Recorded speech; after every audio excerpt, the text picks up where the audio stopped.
તો એક એવા બાપ કે જે હજારો દીકરીઓના બાપ છે. સમૂહ લગ્નમાં બધી દીકરીઓના બાપ અલગ અલગ હોય છે, જ્યારે અમારા લગ્નમાં બધી દીકરીઓનો બાપ એક હોય છે. અમારી દીકરીને કરિયાવર નથી જોતો, અમારી દીકરીને બાપ જોતો છે. મને 3000 દીકરીઓએ કદાચ લેટર લખ્યા હોય, એ લેટરમાંથી 2700 લેટરમાં આ એક શબ્દ લખાયેલો છે કે મારા પપ્પા એક્સપાયર થયા પછી મારા કાકાએ, મારા દાદાએ અમારી ઉપર કોઈ ધ્યાન આપ્યું નથી. અમારા મેરેજમાં 18 વર્ષની દીકરીઓ હોય, હિન્દુ પણ હોય, મુસ્લિમ પણ હોય, ક્રિશ્ચિયન પણ હોય. મહેશભાઈને ચિંતા કેટલી રહે છે? 5 દીકરીઓના આંસુ પણ જો આપણે બચાવી શકતા હોઈએ કે અથવાના મોઢા ઉપર, એના મુખ ઉપર હાસ્ય લાવી શકતા હોય તો આનાથી બીજી જિંદગીમાં બીજી કોઈ ખુશી નથી હોતી. સેવા કરવી ને એમાં મોટામાં મોટું તો સેવા કરવાવાળાને નડવું ને એ બધા કરતાં મોટી સેવા છે. બાપ ઉપરનો જે કંટ્રોલ હોય ને એ એક દીકરી જ રાખી શકે.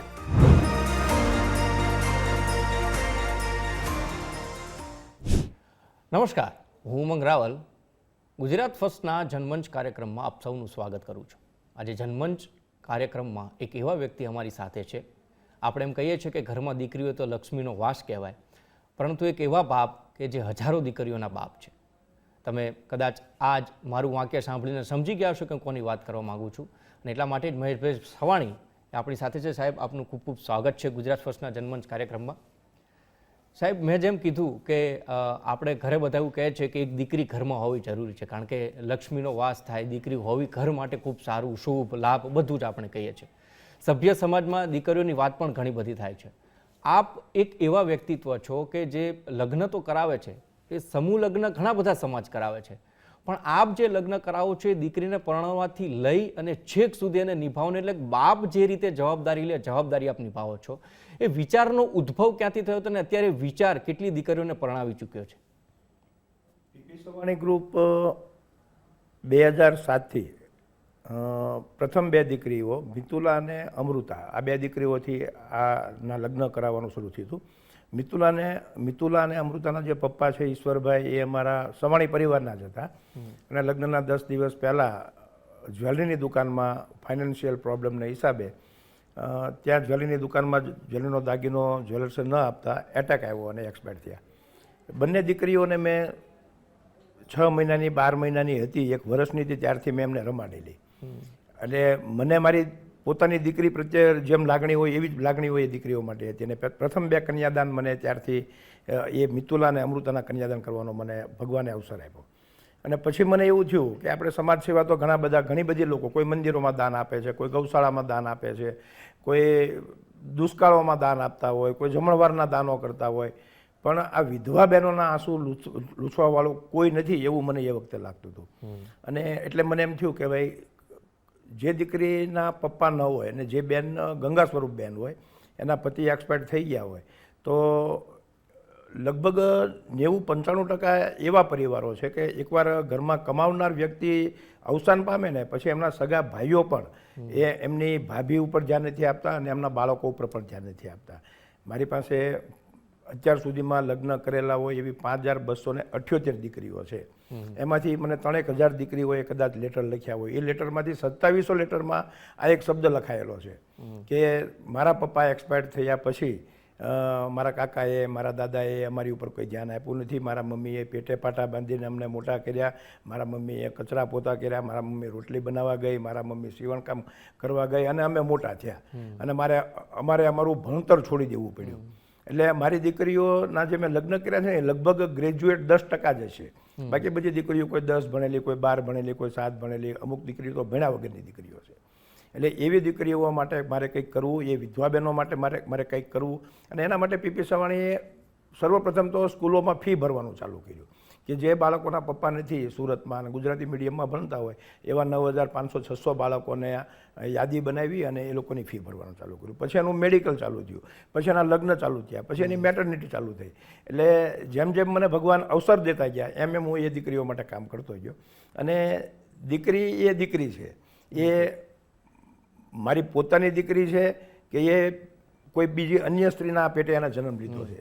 એ દીકરી ઘરમાં હોય તો બાપ ઉપરનો જે કંટ્રોલ હોય ને એ એક દીકરી જ રાખી શકે. અને દીકરી ઘરમાં હોવી જરૂરી છે.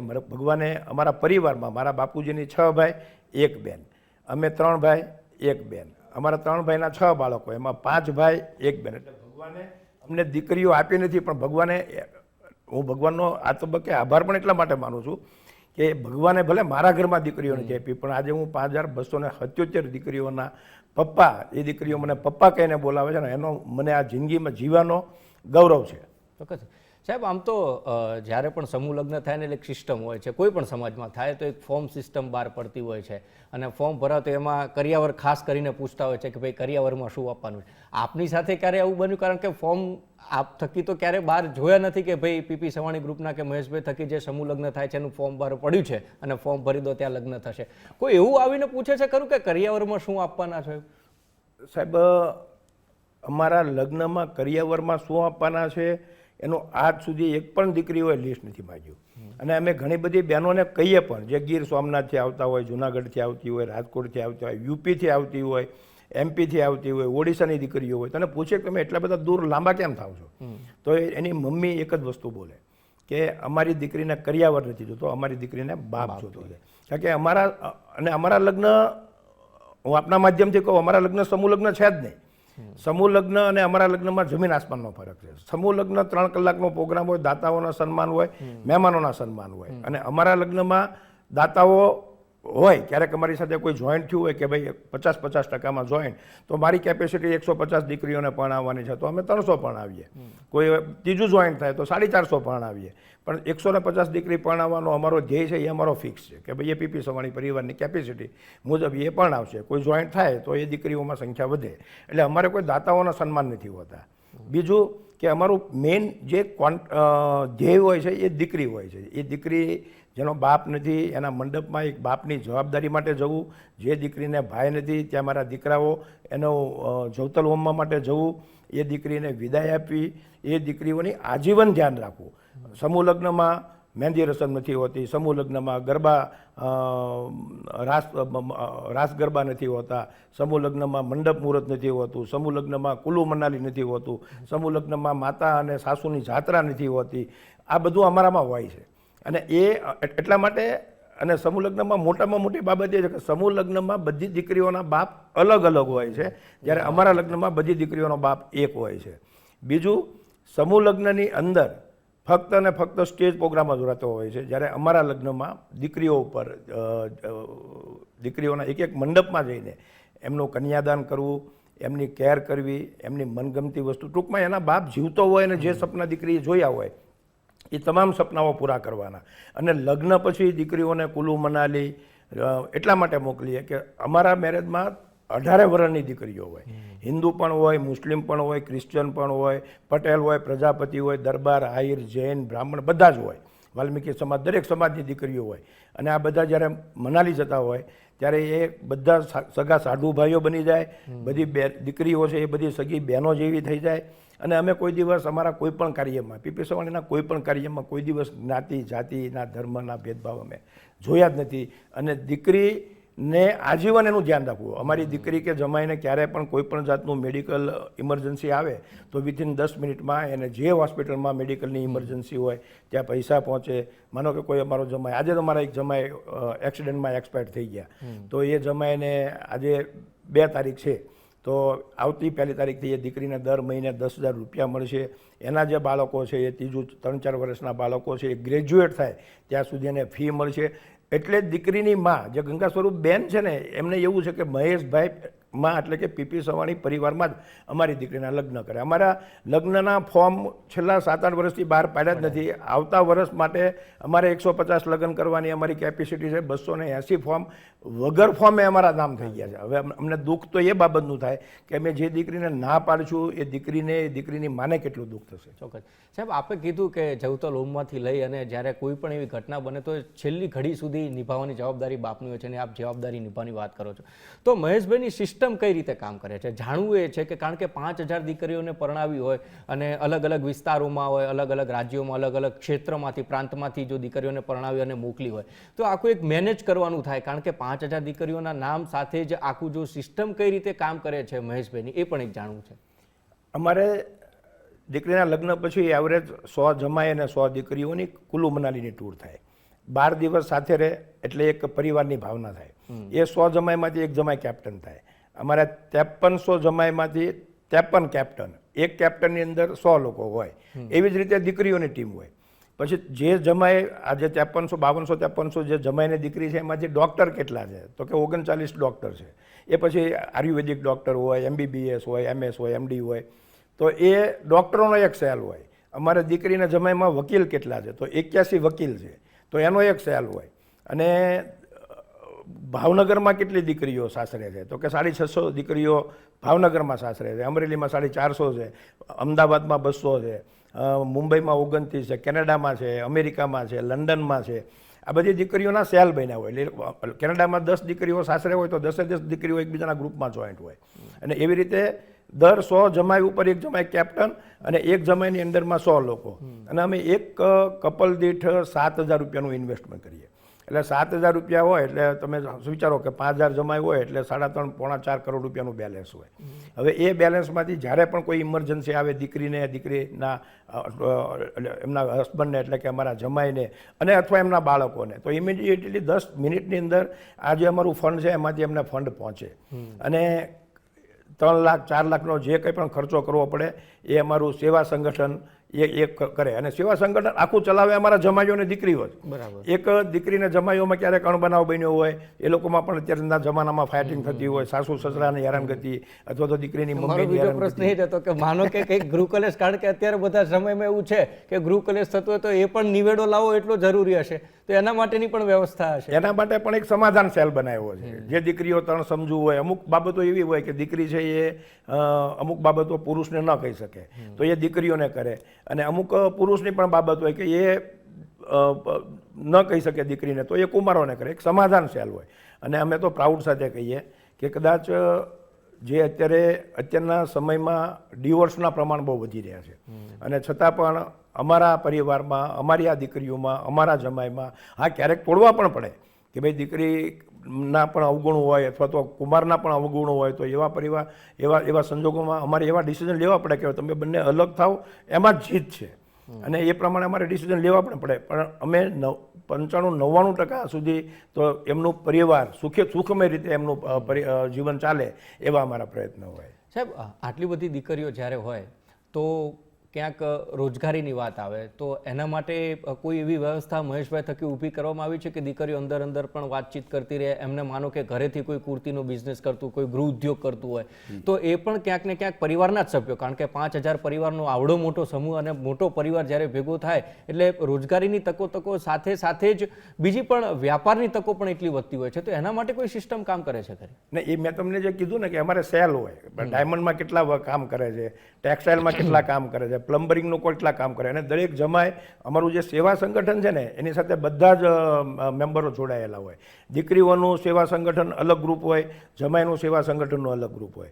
જમાઈઓમાં માનો કે ફોર એક્ઝામ્પલ કે કોઈ ડાયમંડની ફેક્ટરી બંધ થઈને અમારા જમાઈમાં નોકરી કરતા હતા અને એ 4Pના કારીગર છે, તો હવે એનું કારખાનું બંધ થયું હોય તો એ ગ્રુપમાં લખે કે કોઈ 4Pનો કારીગરની કે જરૂર હોય તો મને કહેજો. તો બીજા જે જમાય 3,000 જમાય ડાયમંડમાં કામ કરતા હોય ને એ એવું જ સમજે કે મારા સાઢુભાઈને નોકરીની જરૂર છે. અને એવી જ રીતે દીકરીઓમાં કોઈ બ્યુટી પાર્લરનું ઓપનિંગ કરે, કોઈ કુકિંગ ક્લાસનું ઓપનિંગ કરે, કોઈ ઘરે વેચવાનું કામ કરતા હોય, કોઈ ભરત ગૂંથણનું સેલિંગ કરતા હોય, તો એ દીકરીઓના ગ્રુપમાં મૂકે. એટલે બીજી અન્ય દીકરીઓ આનો શું પ્રાઇસ છે એ પછી એને પર્સનલમાં મેસેજ કરે. બધા કરતાં મોટી બાબત તો એ છે કે અમારી દીકરીને જમાઈ બહુ નાના પરિવારના છે, એટલે એ લોકો ભાડાના ઘરમાં રહેતા હોય, તો એ લોકોને દર 12 મહિને ભાડાનું ઘર ચેન્જ કરવું પડે.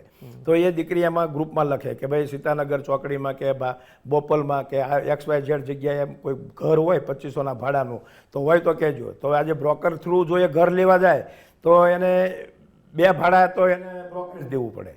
તો અને એ દીકરીની કેપેસિટી ન હોય. તો અમારા જમાઈને દીકરી ખાલી આજુબાજુમાં 5,278 જમાઈઓ ખાલી આજુબાજુમાં જોવે ને તો શાંત થાય એટલે એ દીકરીને ઘર મળે. એટલે અને એમાં બ્રોકરેજ પણ ન લાગે અને એમને એ ઘર શોધવા માટેનો ટાઈમ પણ એમનો બચી જાય. એટલે આવી રીતે બિઝનેસમાં બી અમારે અત્યારે કંઈ પણ ફર્નિચરનું કામ કરવું હોય તો અમે ગ્રુપમાં મૂકીએ કે ફર્નિચરમાં કેટલા જમાઈ કામ કરે છે, એટલે તરત 25 જમાઈ જે મિસ્ત્રી સમાજના હોય એ 25 લોકો આંગળી ઊંચી કરે કે બોલો પપ્પા ક્યાં કરવાનું છે, અથવા તો બોલો સાડુભાઈ ક્યાં કરવાનું છે. અને એ પાછું 50% રિઝનેબલમાં પણ પડે.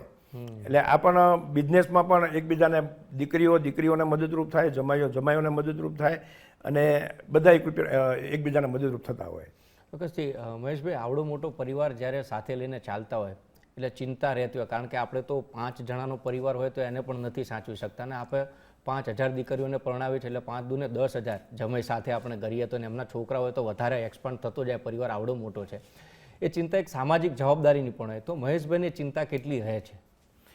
મારી ચિંતા મારા જમાઈઓ ઉપર ચાલી ગઈ છે. મેં તમને જેમ કીધું કે અમે સેલ બનાવ્યા એટલે એ સેલ જ કામ કરે. એ અમારી જે એક સિસ્ટમ બની ગઈ છે ને એ સિસ્ટમ પ્રમાણે કામ કરે, અને મારો સવાણી પરિવાર મને એમાં ખૂબ જ મદદરૂપ થાય છે. મને દરેક જગ્યાએ મારા પ્રોગ્રામોમાં બધી જગ્યાએ મદદરૂપ થતા હોય. મારા તમામ જમાઈઓ, જે મારા જૂના જમાઈઓ છે, એ આવતા વર્ષના નવા લગ્નમાં એ લોકોની ટીમ કામે લાગતી હોય છે. અને નાના મોટા પ્રોબ્લેમ તો જે એક પરિવાર બન્યો છે કે દર 100 જમાઈ ઉપર એક જમાઈ કેપ્ટન હોય અને એ લોકો સાથે ફરવા ગયા હોય, તો આમાં ઘણી બધી વખત કેવું થાય કે જ્યારે માણસ પ્રોબ્લેમમાં હોય ને ત્યારે એને સાંભળવાવાળું કોઈ નથી હોતું. તો એને સાંભળવાવાળા અમારા એમના સાઢુભાઈઓ જ છે પહેલાં તો. એટલે 70% પ્રોબ્લેમ તો સાઢુભાઈ એને કહીને જ સોલ્વ થઈ જતો હોય. બાકી વધેલા 30%નો પ્રોબ્લેમ કદાચ મારી પાસે આવતો હોય, અને મારી પાસે આવતા પહેલાં જ જે સમાધાન સેલ છે એમાં 30%માંથી 20%નો સોલ્વ થઈ જાય. એટલે 10% પ્રોબ્લેમ જ મારી પાસે આવે. પણ હવે અત્યારે તો લોકોને મિસ્ટેક શોધવાની કે મહેશભાઈ ક્યાં મિસ્ટેક કરે છે એની ઉપર બધાની નજર હોય. પણ હવે એ તો જેની જેવી નજર. બિલકુલ. એટલે વિઘ્ન સંતોષીઓની પણ ક્યાંક આંખ આપના ઉપર પણ હોય તો એની પણ ચિંતા મહેશભાઈને રહેતી, કારણ કે આપ જે કરો છો સમૂહ લગ્ન, આપે કીધું કે હું સમૂહ લગ્ન નથી કરતો, દીકરીને પરણાવું છું, અને જ્યાં સુધી દીકરીના એનો દીકરો હોય કે દીકરી હોય એની પણ જવાબદારી છે આપ લો છો, ગ્રેજ્યુએટ થાય ત્યાં સુધીની. તો વિઘ્ન સંતોષીઓનો ડોળો પણ મહેશભાઈ ઉપર હર હંમેશ રહેતો જ હશે કે ક્યાંક કંઈક કશુંક મળે અને ખેંચી લઈએ એમ. ના, એ તો જો અમુક લોકોનું કામ જ એ છે કે તમારો વિરોધ કઈ રીતે કરો. સેવા કરવી ને એમાં મોટામાં મોટું તો સેવા કરવાવાળાને નડવું ને એ બધા કરતાં મોટી સેવા છે. પણ હવે એ એમનું કામ કરે, આપણે આપણું કામ કર્યા કરવાનું. લોકોને જે બોલવું હોય એ બોલે, લોકોને જેવું વિચારવું હોય એવું વિચારે, એની યાર આપણે મતલબ રાખવાનો જ નહીં. આપણે આપણા મનને ખબર છે. જો આમાં મોટામાં મોટો જજ તમારું હૃદય છે, તમારું મન છે. તમે જે કરો છો એ સારું કરો છો કે ખરાબ કરો છો એ તમને જ ખબર છે. અને અને તમે ખરાબ કર્યું હોય તો એ પણ તમને જ ખબર હોય કે મેં આ ખોટું કર્યું છે, એમાં કોઈ જજમેન્ટની જરૂર નથી હોતી. એટલે આપણે આપણું કામ કર્યા કરવાનું, લોકોને જે સમજવું હોય એ સમજે. છેલ્લો સાહેબ પ્રશ્ન આપને પૂછું, મહેશભાઈ ક્યાં સુધી ઈચ્છે છે, અથવા તો ભગવાન શક્તિ આપે ત્યાં સુધી, કે ના આ જે કાર્ય જે હાથમાં લીધું છે, હું તો એવું ઈચ્છું છું કે તમારા જેવા બાપ દરેક દીકરીને મળે, પણ છતાં બી મહેશભાઈ ક્યાં સુધી આ જે પોતાનું જે કાર્ય છે યથાવત રાખવા માગે છે? જો જ્યાં સુધી મારા પરિવારનો મને સપોર્ટ છે, મારા સવાણી પરિવારનો, મારા બાપુજી મારા પ્રેરણા સ્ત્રોત છે, મારા દીકરાઓ પણ મને મારા કામમાં મદદરૂપ થાય છે, અને પરિવાર જ્યાં સુધી મારી સાથે છે, અને જ્યાં સુધી કુદરત અમને આપે છે, અને જ્યાં સુધી અમારી તાકાત છે ત્યાં સુધી મને એવું થાય છે કે આપણે શું લઈને આવ્યા છીએ ને શું લઈને જવાના છીએ. કદાચ આપણે 5 દીકરીઓના આંસુ પણ જો આપણે બચાવી શકતા હોઈએ કે અથવાના મોઢા ઉપર, એના મુખ ઉપર હાસ્ય લાવી શકતા હોય તો આનાથી બીજી જિંદગીમાં બીજી કોઈ ખુશી નથી હોતી. બધાને પોતપોતાના વિષય હોય છે. કોઈ ક્રિકેટર હોય તો એને સેન્ચુરી મારે તો એને મજા આવે, કોઈ બિઝનેસમેન હોય તો એ કરોડો કમાય તો મજા આવે, રાજકારણી હોય તો એ મિનિસ્ટર બને તો એને મજા આવે. મને જેમ દીકરીઓ વધે છે એમ મને મજા આવે છે. મને તો જે દીકરીઓના હું ખુશીઓ આપું છું એ ખુશીઓ આપવામાં મને એવું લાગે છે કે મેં મારું જીવન રાખ્યું છે, અને મારા જીવનનો જે ધ્યેય છે એ હું પ્રાપ્ત કરી રહ્યો છું. ચોક્કસથી. ખૂબ ખૂબ આભાર સાહેબ અમારી સાથે જોડાવા માટે. એટલે ખાસ મન નહીં પણ તમારું હૃદય જ્યારે ઈચ્છાથી ભરાઈ જાય ને ત્યારે તમને છે ને એ બધી મોહ માયા લાગે. અને ખાસ વાત એવી કે 1-2 દીકરીથી શરૂઆત કરેલી એ આજે જે યાત્રા હતી એ 5,000 દીકરીઓને પરણાવવા સુધી પહોંચી છે, અને જીવન પર્યાય તે કરવા માટે તેમને મનોબળ છે ક્યાંક ભગવાન જ પૂરું પાડી શકે, અને એ જ શક્તિથી તેઓ દર વર્ષે લગભગ 150 જેટલી દીકરીઓને પરણાવી અને તેમના જીવન પર્યાયનો ખર્ચ જે છે એ પણ ભોગવે છે. બીજી મહત્વની વાત અહીંયા એ કહેવી છે કે આ એક મહેશભાઈ છે, કદાચ એમની વાતો સાંભળીને બીજા પણ મહેશભાઈ થાય તો જે દીકરીઓને એમને અફસોસ રહી જાય છે કે હું દર વર્ષે માનો કે કોઈ દાતા ના હોય તો 150 દીકરીઓને જ પરણાવી શકું છું, તો એ પછી બાકી જે દીકરીઓ એમની પાસે જે આવે છે એમના લગ્ન માટે, કે જે લગ્ન એ નથી કરાવી શકતા, તો એ દીકરીઓને પણ લગ્ન થઈ શકે. ને અમે પણ આશા રાખીએ કે સાહેબ આપ જે મનોબળ લઈને ચાલો છો એમાં કુદરત પણ આપને શક્તિ પૂરી પાડે. ફરીથી મળીશું એક નવા જનમંચ કાર્યક્રમમાં નવા વ્યક્તિત્વ સાથે. ત્યાં સુધી મને આપશો રજા. આપ જોતા રહો ગુજરાત ફર્સ્ટ.